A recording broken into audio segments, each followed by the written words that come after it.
നമസ്കാരം. മൂന്നാറിൽ CPM quotation സംഘത്തിന്റെ മർദ്ദനമേറ്റ 16-കാരിയെ സന്ദർശിക്കാനെത്തിയ BJP നേതൃസംഘം CPM മുൻ MLA S രാജേന്ദ്രനുമായി വീട്ടിലെത്തി കൂടിക്കാഴ്ച നടത്തി. സംഭവത്തിൽ പോലീസ് കാര്യമായി ഇടപെടാത്തതിനെ തുടർന്നാണ് പ്രതിഷേധവുമായി BJP രംഗത്തെത്തിയത്. കോരണ്ടിക്കാവ് കോരടിക്കാട് മണികണ്ഠന്റെ വീടാണ് CPM കൊട്ടേഷൻ സംഘം ആക്രമിച്ചത്. ഇതിനിടയിലാണ് മണികണ്ഠന്റെ മകൾ മതേശ്വരിക്ക് സാരമായി പരിക്കേറ്റത്. കുട്ടിയുടെ ഒരു കൈ ഒടിഞ്ഞു തൂങ്ങിയിരുന്നു. വീട്ടുപകരണങ്ങളും സംഘം തകർത്തു. തെരഞ്ഞെടുപ്പുമായി ബന്ധപ്പെട്ട് ഏപ്രിൽ 17 പെൺകുട്ടിയുടെ വീട്ടിൽ ഇടത് സ്ഥാനാർത്ഥി ജോയ്സ് ജോർജിന് വോട്ട് ചോദിച്ച് പാർട്ടിക്കാർ എത്തിയിരുന്നു.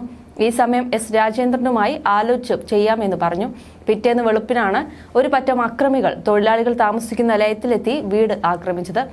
പോലീസ് സ്റ്റേഷനിലേക്ക് നിരവധി തവണ വിളിച്ചിട്ടും അനക്കമുണ്ടായിട്ടില്ല. നാട്ടുകാരാണ് അക്രമികളിൽ ഒരാളെ CPM ഏരിയ കമ്മിറ്റി ഓഫീസിൽ നിന്ന് പിടികൂടി സ്റ്റേഷനിൽ എത്തിച്ചത്.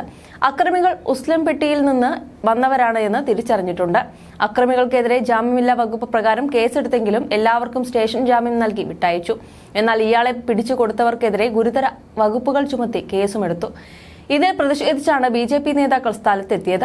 BJP സംസ്ഥാന വൈസ് പ്രസിഡന്റും മുൻ വനിതാ കമ്മീഷൻ അംഗവുമായിരുന്ന ഡോക്ടർ J പ്രമീള ദേവി, എറണാകുളം മേഖലാ പ്രസിഡന്റ് N ഹരി, ഇടുക്കി ജില്ലാ പ്രസിഡന്റ് KS അജി, മഹിളാ മോർച്ച സംസ്ഥാന സെക്രട്ടറി അഡ്വക്കേറ്റ് ശ്രീവിദ്യ രാജേഷ്, ദേവികുളം മണ്ഡലം ജനറൽ സെക്രട്ടറി PP മുരുകൻ, കന്ദകുമാർ എന്നിവർ ഒപ്പമുണ്ടായിരുന്നു. S രാജേന്ദ്രനുമായി സൗഹൃദ സംഭാഷണം നടത്തി കാര്യങ്ങൾ തിരക്കിയാണ് സംഘം മടങ്ങിയത്.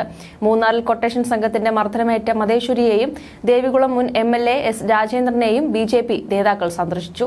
BJP സംസ്ഥാന വൈസ് പ്രസിഡന്റ് മുൻ വനിതാ കമ്മീഷൻ അംഗമായിരുന്ന ഡോക്ടർ J പ്രമീള ദേവി, BJP മേഖലാ പ്രസിഡന്റ് N ഹരി, ജില്ലാ പ്രസിഡന്റ് KS അജി, മഹിളാ മോർച്ച സംസ്ഥാന സെക്രട്ടറി അഡ്വക്കേറ്റ് ശ്രീവിദ്യ, ദേവികുളം മണ്ഡലം ജനറൽ സെക്രട്ടറി PP മുരുകൻ, കന്ദകുമാർ എന്നിവർ ഉണ്ടായിരുന്നു.